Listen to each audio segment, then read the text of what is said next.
Welcome to The Real Math of Business with Alena Bennett, where you plus this podcast equals better decisions. I'm Alena Bennett, speaker, author, and leadership expert. I work with chief executive officers and chief financial officers really to help them create universally investable companies where people serve people and the math just works. This week, I'm chatting to Kylie Paatsch, but first, here is my thought-provoking question. My thought-provoking question is, are you doing the right things in the wrong conditions? We're talking so much about conditions at the moment. In fact, I was having a conversation yesterday with a client of mine, and he works in a global organization, and we were talking about all of the things. You know, we were talking about the war in the Middle East. We were talking about the budget that's just been released, the interest rates, the supply chain challenges, the fuel challenges, cost of living, all of the things. We are obsessed, everyone, you know, from CEOs, chief financial officers, board directors to the layperson on the street. Everyone is obsessed with the conditions. In that obsession with all of the things, my question is, are you doing the right things in the wrong conditions? Now, I wrote about this recently in a blog of mine where I talk about my learning to surf journey, which if you followed me for a little while, you know I have learned to surf for the past 2 to 3 years, and I'm dreadfully bad at it, but I absolutely love it. And I talk about it in the newsletter around, you know, when I moved to the beach, I was like, oh, I need to surf because that's what people do here, and it looks really easy. They chat, they jump out in the waves, and they just surf. One of the reasons why it took me so long to surf is I thought that that's what surfing was. What I didn't realize was there were so many elements to surfing, that influence the surf conditions, which actually greatly influence a person's ability to surf. So things like swell period, swell direction, wind direction, wave height, energy of the wave, the board you're using.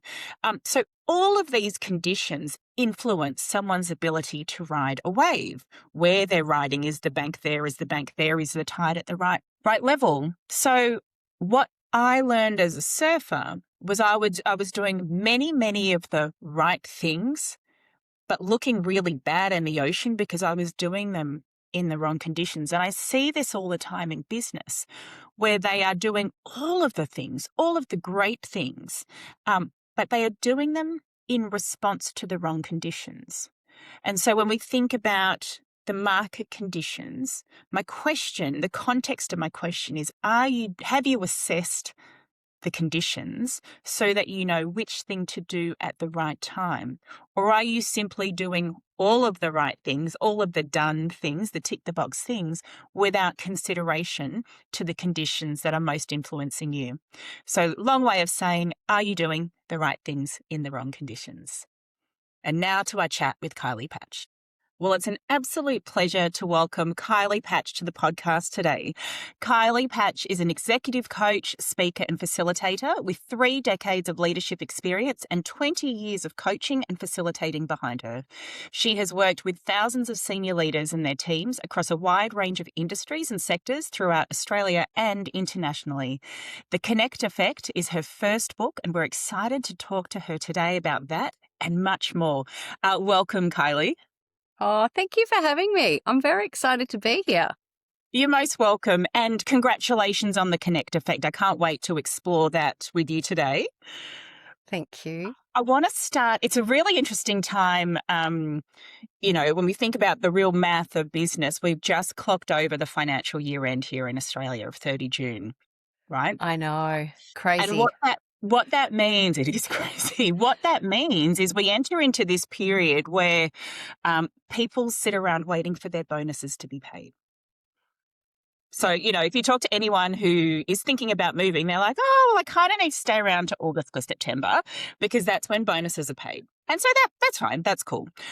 What I think is really interesting about that, and you would be all over this, is we often know that engagement scores and engagement KPIs form a basis of those bonuses. They do. And I think that's really good timing for us to be having this conversation. I just want to kind of go back and ask you, why did we start measuring engagement in the first place? Maybe when did we start measuring engagement and why? Yeah, that's a really good question. I imagine I'm going to say that to you a lot, I can tell.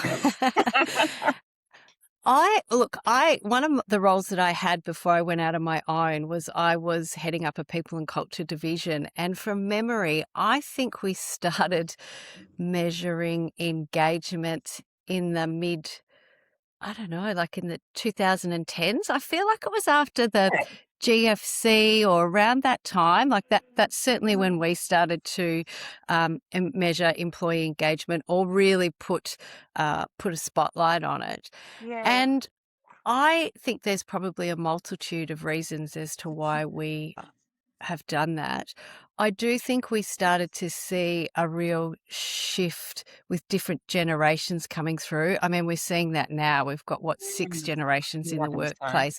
But even back then, like 15 years ago, we were starting to see at least 3 or 4 generations emerging in the workplace, all with different motivations and different needs. And I think the ways of working and the way that sometimes businesses and corporate structures are set up didn't always align with some of the workforce coming through. So I think there was an element of that. I think it became important too. I think we were going through this period where we realized that in order to get good results, to get performance, we needed to have people that were engaged, because if you don't have engaged people, you don't get sustainable performance and you don't get sustainable results.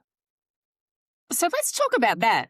We will get to the real math of business ratio, but what you've just done is you've taken us on a little bit of a journey and said at some point through that journey, we learned, the royal we, realized that we needed engaged people to deliver results. So the old, put a widget in and we're going to get widget out and that's going to create results for us, that we kind of banished that, or that became not the done thing. And we went, oh, hang on, there is this relationship between people and results. Did that work? Tell me more about what you're thinking. Well, where my head is going is fundamentally, one of the things that you say in your new book is that we should not be measuring engagement anymore. Yeah. So obviously your thinking has extended beyond that. So you've taken us on this journey where we've gone, old school doesn't work. We need to engage our people in different ways because of the different demographics to get sustainable results. And yet your research, your expertise, your thinking has actually gone beyond that, right? I'm really keen to explore that further. But I want to just kind of take us in that point in time when we didn't have the benefit of your expertise. Did a focus on engagement work? Did a focus on putting engagement KPIs, bringing that to the forefront, putting it in people's, performance KPIs, particularly managers and leaders? Did that work? Has that worked? I think parts of it have worked and parts of it haven't. Engagement is an outcome. Like, I believe engagement's an outcome and it's a result of what is actually happening. So I think we got so caught up, as we often do when we put metrics in place, we got caught up in the metric and the result of engagement. And so therefore we lost sight of the things that actually drive engagement. And for me, I always think that there's many things that contribute to engagement. But certainly I used to always say to my team, I used to call them the 3 I's, like, let's make sure people are informed, involved and inspired. And when we're ensuring that those things are happening, we will get engagement, because they're huge drivers of that. And I think what we did in organisations, particularly, and I even know I was guilty of this in people and culture, we would survey everybody, find out where employee engagement was, look at the levels and go, the benchmark's around 70 plus, that's pretty good. This division or this leader's lower, so they're going to need to go and come up with some strategies. So they would go and do things that would often be quick fixes so that they could get the result back up, but then they wouldn't keep doing it. So what's interesting about that, Kylie, is If I think so, when I work with my CFOs and quite often the more financially astute CEOs and COOs, we talk about the concept of a lead and a lag indicator. Yeah. A lag indicator being something that measures something that happened in the past, and a lead indicator being something that will influence future performance. I think, and I don't know if this is right at all, but it sounds to me like what I'm hearing from you is there was a point in time where we said we need to drive sustainable performance, and in order to do that, we need to engage our people. And so we're going to start measuring engagement as a lead indicator to performance. But it sounds to me from your experience that has become a lag indicator. We've started thinking about it as a lag indicator, about an outcome in and of itself. And so we've kind of made the same mistake that we've traditionally made around numbers. We've taken that same mindset and applied that to the engagement metric. And instead of using it as a lead indicator, we've said, well, if we get that right, we get the bonus, or we create a strategy for you to fix it so you can get that number right. Yeah, absolutely. Absolutely. You've nailed it. We've gone from lead to lag. That's it. Wow. We have. That's fascinating. So then I'm kind of dwelling on this a little bit provocatively, because I know there are a heap of people and culture people right now diving into these numbers with their head of remuneration, because it is going to influence people's money that they get paid. Yeah. So I'm being provocative quite intentionally. Yeah. Why should organizations stop measuring engagement? Great question. I think they should stop measuring engagement because it's driving the wrong behaviors. And when I say the wrong behaviors, what I mean by that is leaders are being really reactive because they're getting paid on it. Yeah. And then that reaction is causing them to put things in place that they normally wouldn't. Their people see it, they understand it, they get it. They know that one moment you're behaving like this, and then all of a sudden you're behaving in the opposite way. And so therefore, one of the outcomes we want to get from an engaged workforce is that people trust us, that they believe in us. And so we do the opposite. We end up actually not trusting because we just see this swing in behavior, and then we don't see it continue either. So that does even more to diminish trust. So I would say stop these engagement metrics, stop putting them in place, because you're doing more damage to the very things that you want to get from engagement. Wow. Okay. Now, I know you say that with all the love and respect for the P&C professionals working hard on this right now, because you've been there, done that. You've worn the T-shirt, right? I'm going to put myself in this, and I'm like, actually, I had to calculate bonuses once in my former life, right? So I had to work with the P&C people who said, this is where everything is at. And that spreadsheet, it's highly confidential. You are dealing with people's livelihoods because of this influencing the money that they're going to get paid. I'm listening to this and I'm going, you've just shifted my paradigm. Like, you are spot on. What you have just said, Kylie, is exactly what I see. Yeah. What do I do now? Like, I can't put pens down. I can't go, nah, not going to do this. This is so wrong. What do I do? Yeah, great question. Well, firstly, I wouldn't be changing that right now. I would be paying those poor people their bonuses because that's what they were expecting. Yeah. My approach has always been, in the spirit of engagement, is to involve those that are affected in the conversation. So I would actually be pretty upfront with, this is what we're seeing with engagement, and this is what's not working. And it's become a metric, and we want to remove it as a metric.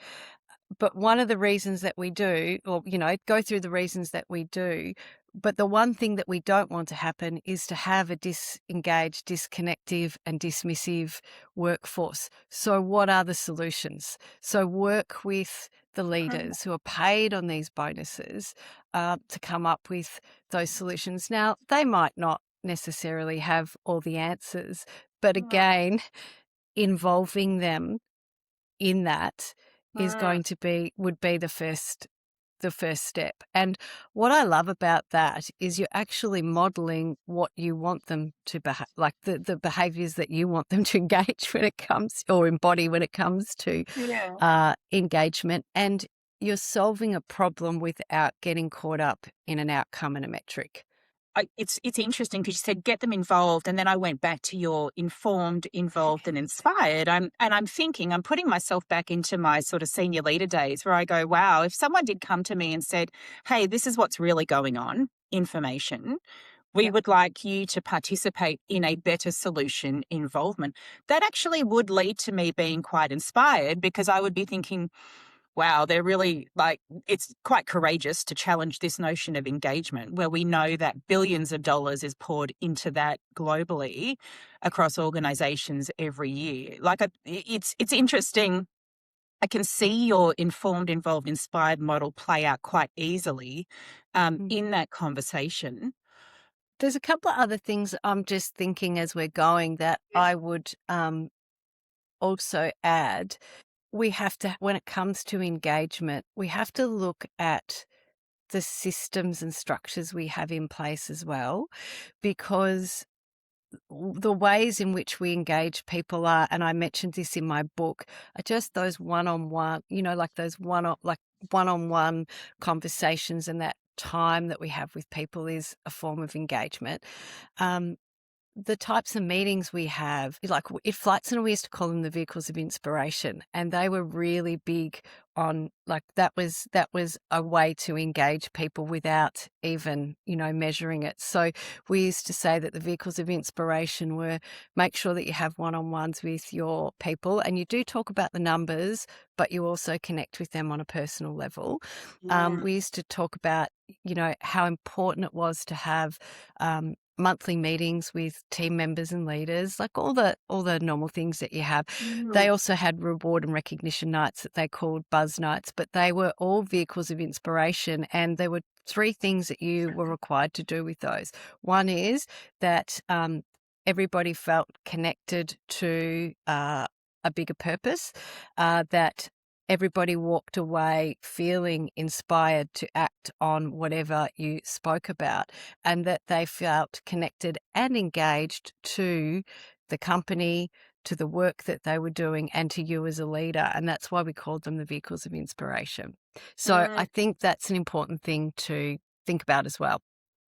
It really is. So I want to pause at this point, because I want to deep dive into connection and learn more about the concepts you share in the book. But I'd love for you to just give us an idea. You've already mentioned the work you've done at Flight Centre, and obviously, in your bio, it's very impressive the amount of work that you've done across organisations and across the world. Could you give us a bit of a retrospective of your career, but focused on what did you learn? Because, when you get to a point where you're an expert on something like yourself, you pick up little golden nuggets on the way. Like, everything is a vehicle for learning, to use the Flight Centre catchphrase, right? Could you give us a bit of your backstory, and how those key moments in your backstory have led to this point now that you're now an expert in connection, challenging the very foundation of engagement that we're so wedded to at the moment? Yeah, absolutely. Oh, look, funnily enough, I actually started in banking before I worked in travel. So I studied commerce. I was working in banking and finance, went traveling for a year, and actually decided that I'd like to keep traveling, and thought the best way to do that was to go into the travel industry. So started at Flight Centre back in 1996, which I feel really fortunate I started with them then, because they were almost like a startup. Like, they'd been around for a while, but they were on a really big growth trajectory. And they just a year after I started, they listed on the stock exchange. Actually, I think maybe later that year, they listed on the stock exchange. So they were on this massive journey of growth, and I just happened to land there at the right time. So I started out as a travel consultant selling travel. So selling travel and thinking about the customer was really helpful when I became a leader, because I use the same principles with my team. And I mentioned that I joined Flight Centre at a really great time. I had only been selling travel for 12 months, and they tapped me on the shoulder and asked me if I would be one of their store managers. And I had not led people before. I had no experience with that. I was in my late 20s.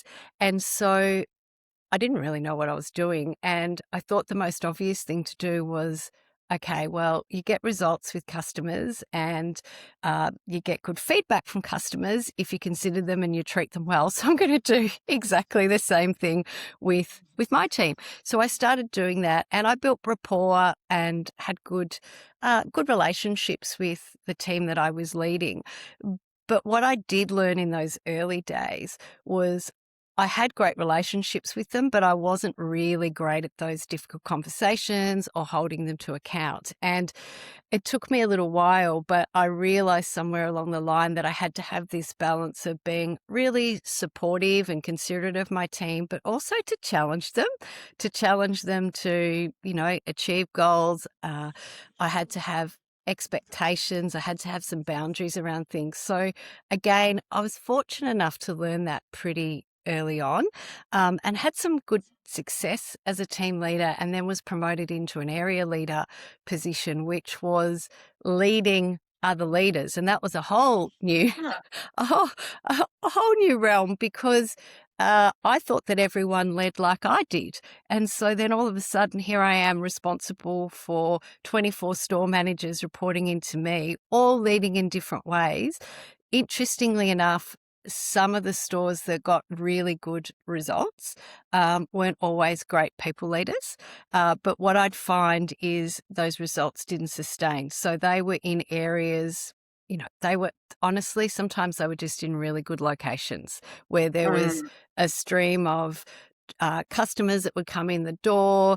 Back then, there was no internet, so people, wanted to book with you. One of our most successful stores was in the bottom of the stock exchange. Another one was up in Flinders Lane in Melbourne. So they just had people that would come in and just book things and pay money.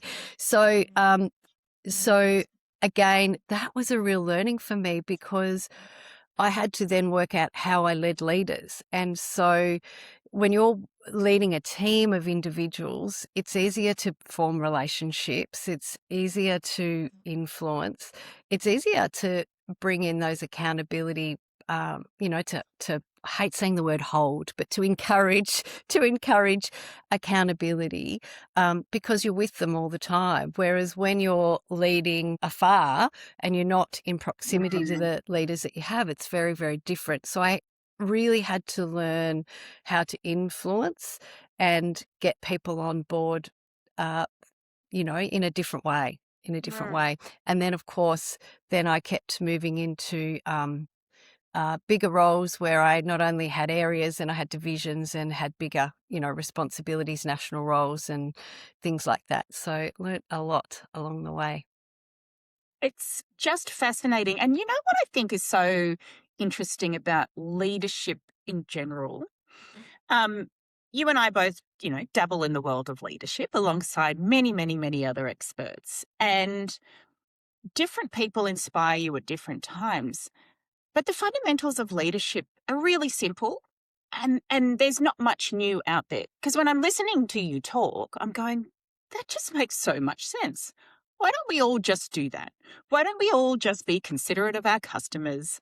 Make sure we help treat them well, and then apply that to our teams. Like, it just seems like a bit of a no-brainer. But obviously life and work is really complex. And so we just kind of get caught up. And I think this is how we kind of just stuff things up, if I'm perfectly honest. But so, like, the way you just described it, I'm going, that makes so much sense. We should just Well, all do that. I think, well, in my book, I called it being relational. And I think that's what that customer service piece does. It teaches you to be relational. So you have to build a relationship, build rapport, build a relationship with the person that you're dealing with. And so in leadership, we have to do the same thing. And it is a bit of a no-brainer, but we don't sometimes stop to think about it. And what was interesting for me was that was my greatest strength coming up through the ranks. Yet when I went into a general manager role, I actually got so caught up in the business side of things. So just to give a bit of context to that, the general manager role for Flight Centre, they had different names. They called it the nation leader role, but it was equivalent to a general manager role, or maybe even a exec role. It was quite weird. But I was in charge of Victoria and Tasmania, and so it was a big area. Like it was one of the highest performing areas globally for the company, and so that was in the early 2000s, and I was in my early 30s, and I was pretty driven, and I think I got into that role and went, wow, this is really important. Like, I've got almost my own executive team. I've got a financial controller. I've got a head of people and culture, head of product, head of marketing. So it really was like running your own area and division. And I had 10 operational leaders. Area leaders reporting into me. So it was pretty big. We were turning over like in the high millions way back then. And there were about 850 employees in that division. So it was pretty big, and it was a big responsibility. And I knew that it was. And I think I went into that definitely feeling out of my depths. Like, I applied for it and put my hand up for it, but of course got in there, I was out of my depths.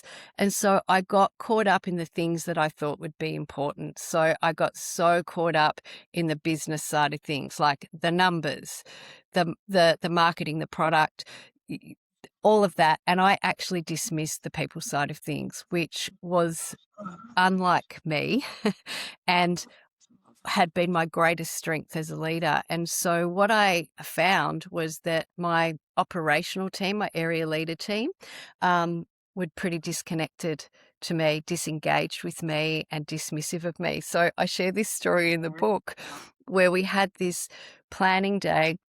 It was a business planning day, and I'd brought all the team together, and we were breaking for lunch. And I said, oh, where's everyone going for lunch? And they all said, oh, we're going to go and do our own thing. And I was like, oh, okay. So I went off and had my own lunch. And then we came back, and they were just, I knew there was something I knew something was wrong, and I was trying really hard to get them on board, but I was getting nothing, because by then they'd already decided that they weren't bought into me, and they didn't think that I should have been in the role. But I didn't know that. I knew this was happening, but I couldn't. I was trying to fix it, but I didn't know how to.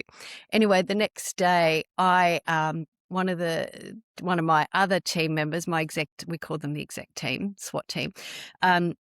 One of them actually, I said to them, oh, where did everyone go for lunch yesterday? And she sort of looked at me with this look of, I'm not sure. She didn't want to tell me, and I thought, okay, something's up. Anyway, she came back to me about a couple of hours later and said, I'm going to let you know. They all went out for lunch without you, and they were all talking about how they don't like your leadership, they don't like you leading them, and they're really not on board with you. And I was like, okay, thanks for telling me. I very, very quickly walked down to the other end of the hallway into the toilets and started crying. And I call it my bathroom. I call it my bathroom crying moment, which was a great wake-up call for me, because as much as it hurt to hear that, because I was working really hard and I did care about my team.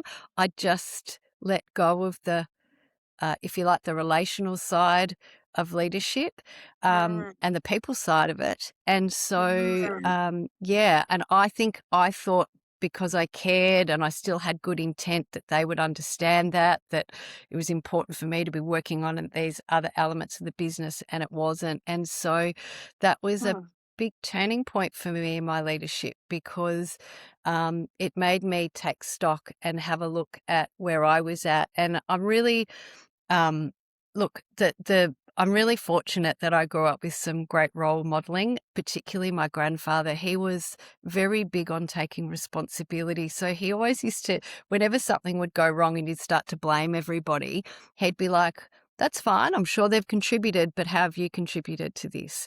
And so the next day, I felt this real inclination to go and blame the team. It was like, well, you haven't done that and you should have done this and you haven't done that. I could feel it. And then this voice of my grandfather was in the back of my mind, which was, Kylie, how have you contributed to this? And I did. I took stock. I went and got a coach. I got some help and I was able to turn things around. And interestingly, I came up with this model, the no-show grow model, that I started to apply which is in the book, that I started to apply in my leadership and use with every other team that I ended up working with. So, yeah. Wow. Thank you for sharing that. I reckon we've all had bathroom crying moments, but I think there might be many that have not allowed them to have a bathroom crying moment, but fully resonate with the intention. They may not have received the feedback yet, but fully would resonate with this tension between their intent and how they think they need to behave, because suddenly what's important is perceived to be different. So thank you for sharing that. I want to go into more about the no-show grow and sort of the what's next. But before we do that, I think we're at a really good point in the conversation to see if we can tackle this relationship between people and math through your lens and through your experience. Because all throughout this conversation, and maybe this is your sort of commerce and banking, that still sits there in the back of the brain, but you have constantly pivoted this idea of people and math, or people and results, and even people and systems. I'm curious, and I'm really happy to sort of riff on this with you if you want to. What do you think the real math of business for sustainable business success, and you've talked about that being really important, what do you think of that real math of business ratio is? Mm. I used to think it was 50-50, right? Back in the early days, I used to always talk to my leaders about it, saying that it's 50-50. So it's 50% about the business, 50% about the people, and you've got to be able to balance the two. But over time, I think that ratio has changed. And for me, I'd love to talk through this, and I'd love you to maybe ask me some questions to even challenge me on it. I actually think it's 60-40. And when I say 60% people, 40% business side of things, because the people, I have this, and this is my own belief system, that if you treat people well, if you connect with people, if you learn to understand them and see them and hear them and value them and know about them, that they will not only feel safe in the workplace, but they will trust you. They will give you their best. They'll be loyal. They'll commit. As I'm saying the 60-40, I'm wondering whether it's higher. That was going to be my challenge question. Maybe it's 80-20. Okay. But this is why we wanted to do it live, because when you were talking through those things, like I was going, yes, I can see, like you didn't actually say it, but if you know them, they will trust you, they'll give their best. And I'm going, well, hang on, this 60 feels like it should be more, because I can kind of see. So, okay, so we've already gone from 60-40 to 80-20. So let's flesh out that, because the counterpoint to that is, well, Kylie, if I believe everything that you say, why isn't it 100% people, or 99% people and 1% results? Like, at its extreme. Yeah, at its extreme. That's a good question. I think it's not 1%. I think it's still a little bit more. I think in my mind it's 90-10. Okay. And I do think that you do need to be able to measure things. I do think that you need to be able to have some accountability in place. And I feel like metrics are accountability. I feel that they reveal information that we need to understand and to be able to do with. And I feel like that information then they all work with each other, but that information then helps people, or it helps the business, or it helps customers. Mm-hmm. So I think I've landed on the 90-10 rather than the 99-1. I also have this belief that if something, I just think it's sometimes things can be too extreme. And so if we go 99-1, I'm like, if we're too extreme with people, we're going to lose sight of other things. And I think we've seen this, and I'm going to say this with things like diversity, equity, inclusion, which I have to say I'm disappointed because I feel like we've gone way backwards with that in the last couple of years. But I think sometimes I can see why people were getting a little bit fed up with it, because I think we went a little bit too far. So I sit here and I go, if we go to the extreme with the people side of things, it'll have a negative impact like the DEI stuff has, which just breaks my heart because that is so important. But I think because we were just aiming for this, 100%, and I get it. I get the pendulum's got to swing. Sometimes when we're this way, we've got to put a bit more energy into that way to bring it back to balance. I think sometimes we just have to be careful how far we swing the pendulum. And so I actually think that if we went 90-91, we'd still be a bit far, be a bit too much. It's really interesting.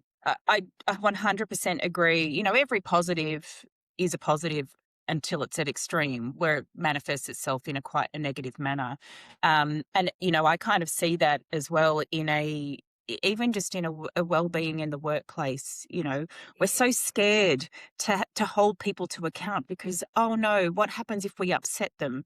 You know what I mean? People, and I'm not saying that as a criticism. I think people are genuinely confused about what is accountability versus what is criticism versus what is bullying. Like, it's all on a spectrum, right? Oh, it absolutely is. And the one thing that I see jumping off the back of that is the concept of psychological safety.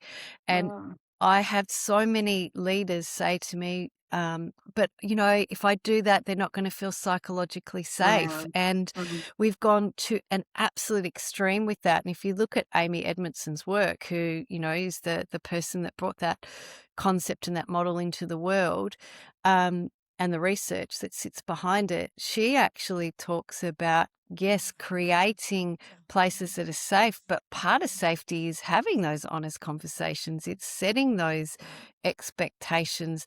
But you're right, we grab onto something and we go to the extreme. If we go back to the people side of things, like Flight Centre was a very, very passionate company when it came to people. So they had a set of philosophies. They had 10 philosophies, which I think were too many because no one could remember all of them. But one of their first number one philosophy was their people, then the customer, then profit, and then there were quite a few others. And the premise was always that if you treat your people well, they'll treat their customers well, and then you'll make profit. But we used to push a lot about people. We care for our people, we reward, we recognize our people. We have, these great vehicles of inspiration. We have these global awards. We have health-wise, we have money-wise, we have all these things in place. Sometimes when we wanted to make a change, or sometimes when we wanted to implement something into the workplace that our people didn't like, the pushback was, but you can't, if it's all about our people, why would you Yes. do that? So Mhm. you're right. Like we're doing this now with the wellbeing space. We get so caught up and go to the extreme with things, don't we? Absolutely, absolutely. And I think that the common thread that I see, even coming back to the very early part of our conversation, is this idea of, I'll say lead and lag, but it is this, what information, data, observable behaviors are we seeing, and are we treating that as information and data to drive behavior, or are we treating that as the result, the measurable outcome and a result in and of itself? Yeah. And I think that's a distinct point. Like, what are we doing? Are we just getting the data, or what are we doing with that data to influence it? And I think that's the important bit. If you're going to have that ratio of 90-10, that 10%, we've got to be very discerning and smart with what we're doing with that Well, and I information. love when you said the metrics that we need to measure things, they're a good driver of accountability. You said metrics are important because it reveals information that we can use to help people. And I think for me, that was when my eyes lit up and I went, yes, the numbers reveal information so we can get people on track. We can help them, Yeah. we can motivate, encourage, reward, whatever the thing may be. The metrics reveal information. So when you said that, as I said, my eyes lit up and I think, this idea of 90-10, given the story, given your experience, I think makes a whole lot of sense. And I love that we started with 60-40 and we ended up with 90-10. I think that's so cool. Thank you for going there with me. Thank you. Thank you for taking me there. Well, I was thinking, because, back in the day, I thought 50-50, and then I thought, I'd probably move to 60-40, but really I haven't. Isn't it interesting when you unpack this? I love this whole thing. I actually listened to a couple of your podcasts before coming on here, and oh my God, Alena, I wish I'd known about your podcast before, so I'm going to be promoting it everywhere. You have amazing guests. You ask great questions. You're very thought provoking, and I love that. And one of the podcasts, and I can't remember which one it was that I listened to, was you asked the question around, when you hear the word math, what does it mean to you? And I actually immediately went, boring, right? This is what went Yeah. through my mind. But then afterwards, I started thinking and I went, actually, it's not boring. I think I reflect back to school and think math was right. That's the first thing that comes to me. But I actually do love metrics, and I do love equations. Like, I think about this all the time, and even if you look at the framework, the know, show, grow model, it's kind of an equation in itself. And when I'm working with leaders, I'll often break things down into equations. So I've got this thing that I use all the time when they're when leaders are talking about sometimes challenges with team members. And I'll always say to them, so, I've got this formula: attitude times effort times skill equals, top performance or impact, however they sort of view it. And Yeah. so then we'll break down attitude, and we'll break down effort, and we'll break down skill. And I walked away and went, I use formulas all the time. Actually, I'm a maths geek. I love math. Very funny. So you've converted me. You reminded me. I love that. So thank you for sharing that. I love that so much. And I've got to say, you and I also thought that math was really boring. So it is so ironic. Like the 21-year-old me would look at the 46-year-old me and go, why do you have a podcast title called The Real Math of Business? Yawn. I do have wonderful guests, and I have every guest and my producer, Jez, to thank for that. But I also, it turns out, am a real maths geek. So actually one of the podcasts, then we'll come back, I want to come back to your no, show, grow equation as well as your attitude, effort, skill equation. I said to Jez, I need to have an economics professor come on this podcast because I want to have a bone to pick with them. why was I so bored around economics and numbers in uni when now apparently I love it? And so if you want to check out a really fun conversation, the one with Ed Podolsky was brilliant, and he really frames maths in a really fascinating way. So yes, I am a bit of a reborn math geek myself. It's so funny. I will check that out. It's interesting because weirdly at school, I found those subjects came easily to me, but they bored me. It's really weird. So because my kids will say to me, Mum, why did you study commerce? And why did you go into banking? And I'm like, well, a couple of reasons. One is I found those subjects easy, but I didn't find them engaging or exciting by any stretch. And I remember at uni, particularly the first year of uni, economics, I was like, oh my goodness, what is going on here? In fact, I may not have turned up to quite a few classes. Me too. Me too. Funny, I really leaned in on those P's mean degrees back then. Yes. So I want to dig into Know, Show and Grow. I've written it here with like a whole blank page, ready to learn. Tell me about that equation. It's a key one that you have learned over the years, but you've applied really successfully, and you explore it in the book. Tell us about that. Yeah, so look, it's an equation, but I actually put it in a Venn diagram in the book. Don't we love a Venn? We love a Venn diagram. So yes, I like formulas and I like models. I've decided as well. So the know part of the model is really about knowing your people. And I talk about this where I share that you want to know your people in a way that you find out what engages them. And so instead of getting focused on engagement, finding out what engages your people. Why do they do what they do? Like, why do they turn up at work other than getting a paycheck? But why do they get out of bed? What's their purpose? What are their motivators? Why do they do what they do? And I also ask, what's their way? So with the know, it's like know their why, and then it's know their way. So what's their way? What's their preferred way of making decisions? What's their preferred way of problem solving? What's their preferred way of communicating? And then I talk about know their wants. So know what they want, know what they aspire to do and be and have. Also know what they fear. So what they don't want. So find out those things. And sometimes you can ask those things directly. Sometimes you can't. Yeah. But as a leader, I talk about the importance of being observational. So again, just sitting back, observing some of these things, and then having conversations around them.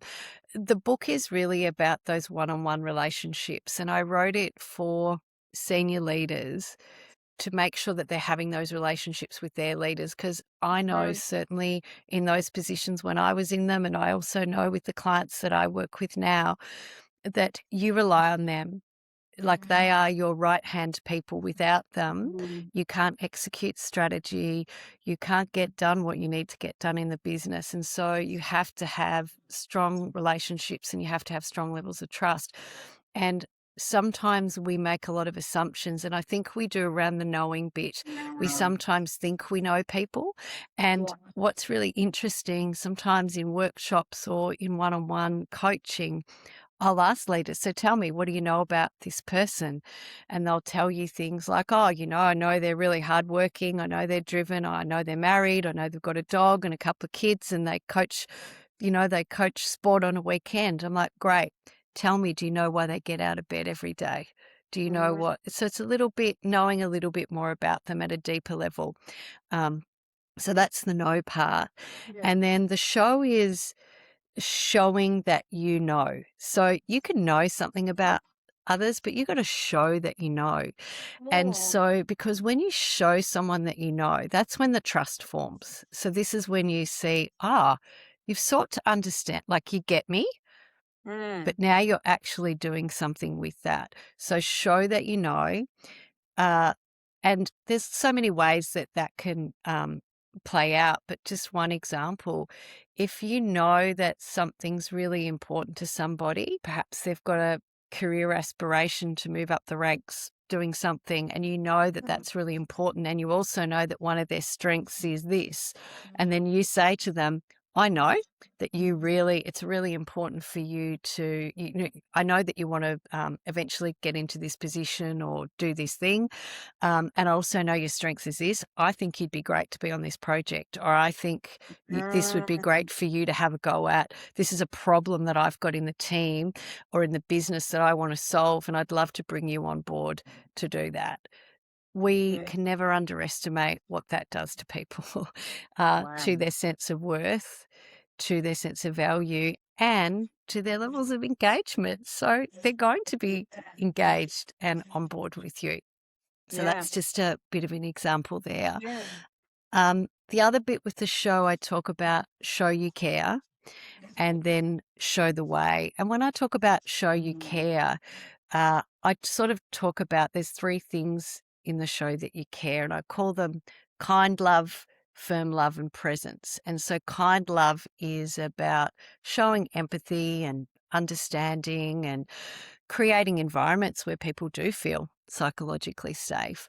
Firm love is around having high standards and high expectations. It's having those difficult conversations, and it's challenging others to get uncomfortable, to get out of their comfort zone, to fulfill their potential to be more than they could be, should be, or want to be.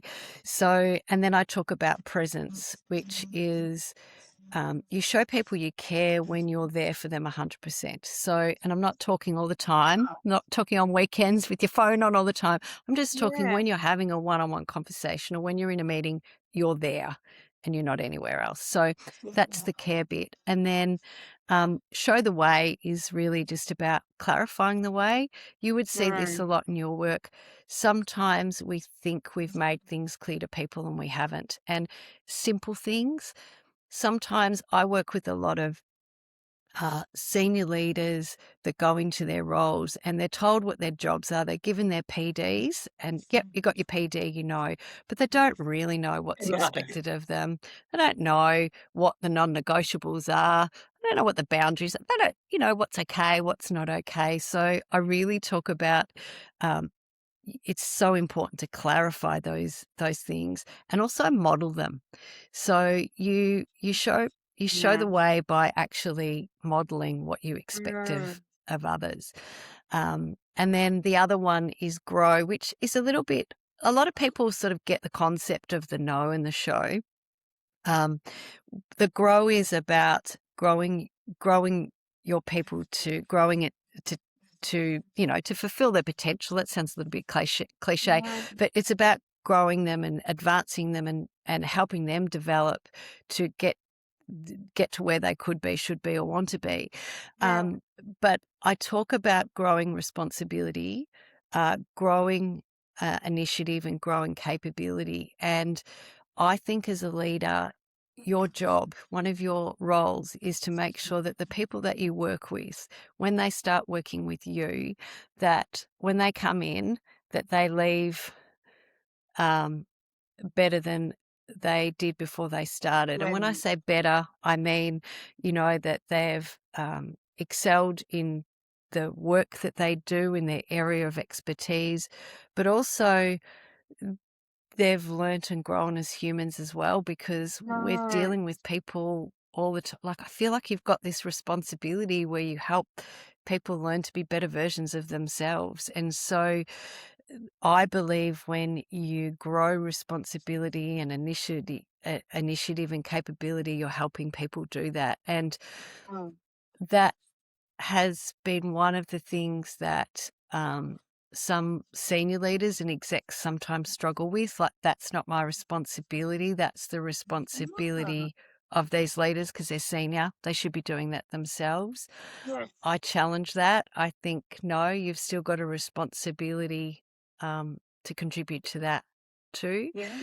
And I think we underestimate the loyalty that you get from people when you actually invest in their growth and their development. Mm. Wow. So know, show and grow. There's a lot of depth in that. Yeah, I probably went into it a lot. I get very excited about it, as you can tell. Well, I mean, you've written a whole book about it. There's obviously a lot there. You know, this is not just three sexy words that you've thrown together because they sound good next to each other. Yeah. Um, Again, it does make so much sense, but I will say that's quite the leadership journey that you need to go on to nail this. You know, it's so funny, and this is not really relevant, but I'm going to say it anyway. When you mentioned grow, and when you were describing the idea of growth, this image came into my head about like a tall sunflower casting a shadow on the soil around it. And I just thought that is literally that's the challenge, is we don't want these leaders, the tall sunflower, to cast a shadow on the soil around them. We actually want them to nurture the soil around them so that, you know, grows large sunflowers next to them. I know it's such a strange thing. I'm not even a No. sunflower lover, but it was what came to mind when you spoke. Well, I see, as well as models and formulas, I'm also realizing that I love metaphors and I love example, you know, a visual example of that. And you're Yeah. right. Absolutely. That is what it's about. I might have to use that now. Please do. Please do. So I'm hearing lots about what we can do. I definitely appreciate and on board with this idea of 90-10. People to accountability, and I see the equations in your know, show, and grow. There is dependence. I'd be really interested, and I don't know if you have this, but I'd love to see the formulaic version of it.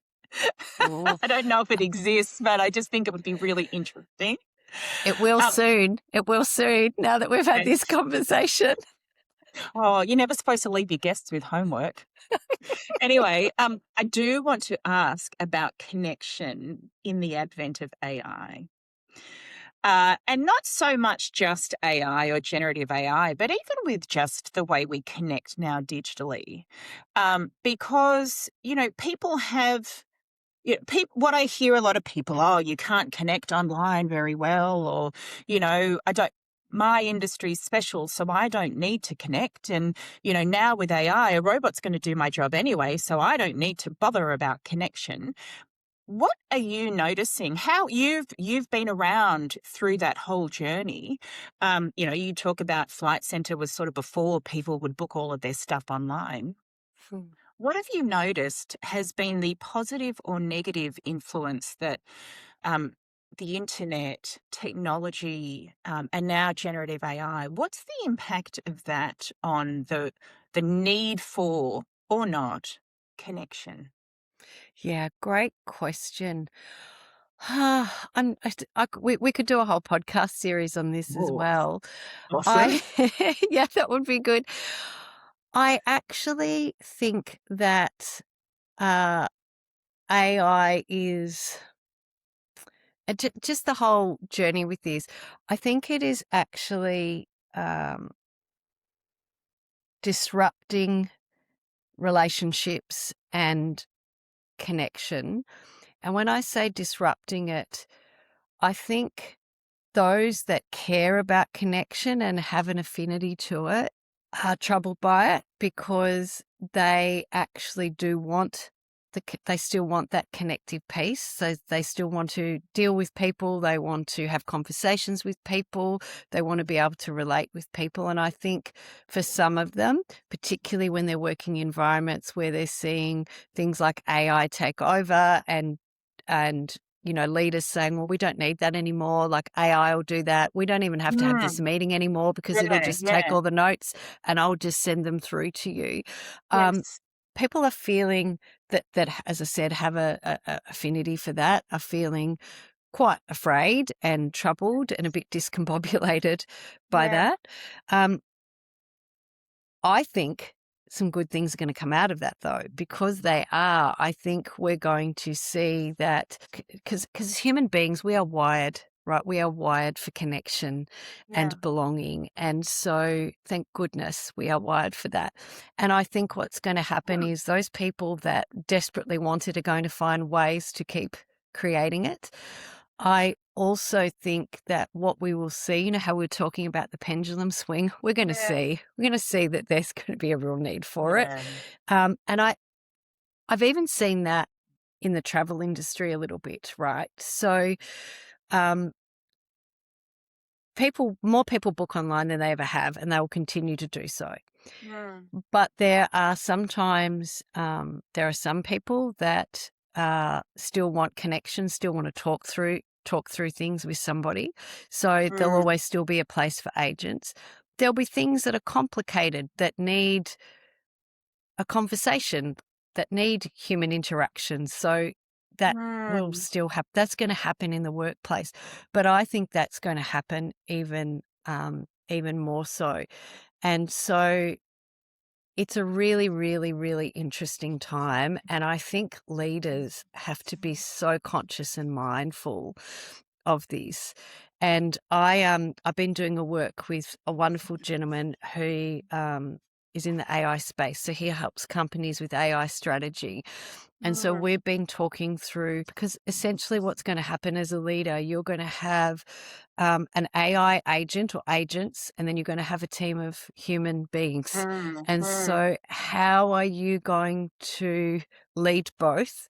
And how are you going to make sure the humans in the team still feel like they've got a place to belong?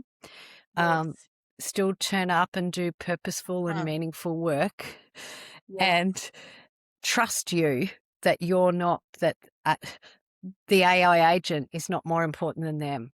And I don't know if we've got all the answers to that yet. Well, maybe that's the topic of our follow-on conversation after this, because I think you're absolutely right. But I'm going to finish up by saying, or repeating what you've said, we're wired for connection. I think we need to remember that, since the dawn of time, humans were wired for connection. And in the age of AI and more technology being so present in our world, thank goodness we're wired for connection. I love that. I love that sentiment. Thank goodness we're wired for connection, because we're going through a very discombobulating time. Forget AI. Just think about what's going on in the world. It's very discombobulating. And so what do people crave when they're faced with uncertainty and fear? Well, they come back to that connection. So I echo your sentiment. Thank goodness we're wired for connection, and thank goodness for people like you who can show us the way. Kylie, this has been such a thought-provoking conversation. Thank you so much. I'm really curious, how can people learn more about what you do? Where can they buy your book, The Connect Effect? Yes, thank you. They can learn more about what I do by going to my website, kyliepaatsch.com.au. I'm sure you'll put the link in the show notes, because Paatsch is spelled a little bit differently. LinkedIn is also where I spend a lot of time. And the book is available on Amazon and Booktopia and a few bookstores, but they're usually local bookstores. So online's the best way to go. Wonderful. Well, thank you again. I love that we're both kind of reformed math nerds and love equations and models and images and all the rest of it. But I also just love this idea of let's make sure we're using the data, such as engagement data, such as, thinking about connection, thinking about the metrics as how do we use that to influence and drive and support people in the most effective way? And that's when we can derive sustainable success. I really have loved that learning from you, Kylie. So thank you so much. Oh, thank you.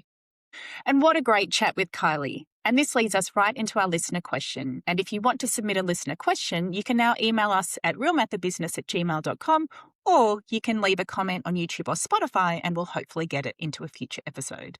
This week's listener question for this episode is from Marco. Hello, podcast team / Alena. Marco here, enjoying the podcast. What mistakes do you see at the C-suite level that are common, especially in medium and larger businesses?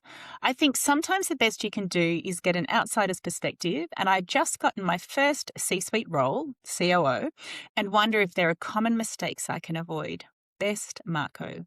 Well, first off, Marco, congratulations on your new role, your first Chief Operating Officer role. That's extremely exciting. It was really interesting because as I was thinking about your question, I guess I don't often think about what C-suite should do in the context of mistakes, but so it really forced me to think in a different way.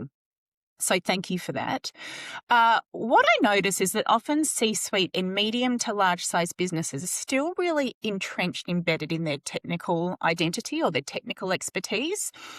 And sometimes this is by design. So sometimes, particularly in that medium size business, sometimes an organization, all of the different Cs or the different executives will still need to really rely on their area of technical expertise.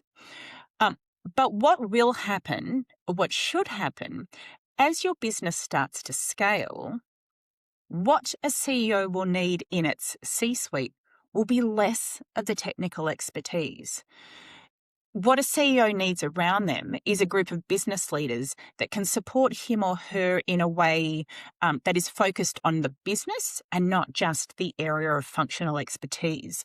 So one of the biggest mistakes I see C-suite make is holding on to their technical expertise for dear life, thinking that that's the thing that continues to be valuable as a company grows. Feel comfortable in letting go of that and hiring those technical experts around you. If you're unsure of when the company is reaching that stage where you feel it's time to release, just have that conversation with your CEO. Sometimes, I work with a number of CEOs, and sometimes the CEOs have a hard time letting go as well. We don't need every C-suite to be the expert in their area. Quite often, actually, I worked with a CFO who had never actually been a finance professional, was a sales professional. And one of the things, he was in my CFO boardroom community. And one of the things that he always saw as an advantage, initially thinking that that was a disadvantage, he got in this room of other CFOs and realized that not having any deep technical knowledge in finance was an absolute blessing, because he didn't try to do all of the things. He wasn't bogged down in the doing like many of his CFO colleagues around the room were. So he actually used it as a strength. He was able to hire for those specific responsibilities and focus on leading them, encouraging them, recognizing and developing them. And for him, when he kind of saw what was going on with the other CFOs in the room who were often bogged down rolling up their sleeves to help their team, he wasn't encumbered by that at all. I think the other thing that you want to watch for, and this is live with another one of my clients who's a COO, in fact, is really thinking about what the definition of success is in that elevated role, and therefore how to manage your own workload, your energy, and your own expectations. That will change. When you are in that C-suite role, your definition of success is absolutely going to be different to the definition of success when you were in that middle management layer. You will be spending less time doing whatever the doing involves for you, and more time having conversations and leading, and God forbid, sitting back and thinking. So one of the things that can really bog a newly appointed C-suite down is thinking that you need to be doing all the time. You are now first and foremost a leader, and the definition of what it means to lead and how you manage your weeks is entirely different. So what I would suggest is be curious about what that might be, but maybe even engage a coach or mentor to help you set yourself up right from the start. Maybe just a couple of other things that I'll point out very quickly is, as a C-suite, some leaders, and this is not solely mistakes that C-suites make, but leaders often think they need to know everything. You absolutely don't. So don't fall into the mistake and the fear of thinking, I must know everything, and if I don't, I'm a failure. Absolutely not. And also, and this is interesting because it came up in our conversation with Kylie, is assuming that information that has been shared is also understood. I can't tell you the amount of times I've had conversations with CFOs who can't understand why someone is not performing the way they thought they would be performing because they've communicated it. Just because you've shared something doesn't mean it's understood. You are going to have to over-index. It'll feel like over-indexing on communication, because fundamentally leadership and leadership communication is absolutely paramount. So Marco, all the best in your new role. I cannot wait to hear how you go. I hope those suggestions have been helpful. Thank you for listening to The Real Math of Business with Alena Bennett. If you liked this episode, remember to subscribe for more content and stay on top of the real math of business. I've been Alena Bennett. Thank you for listening.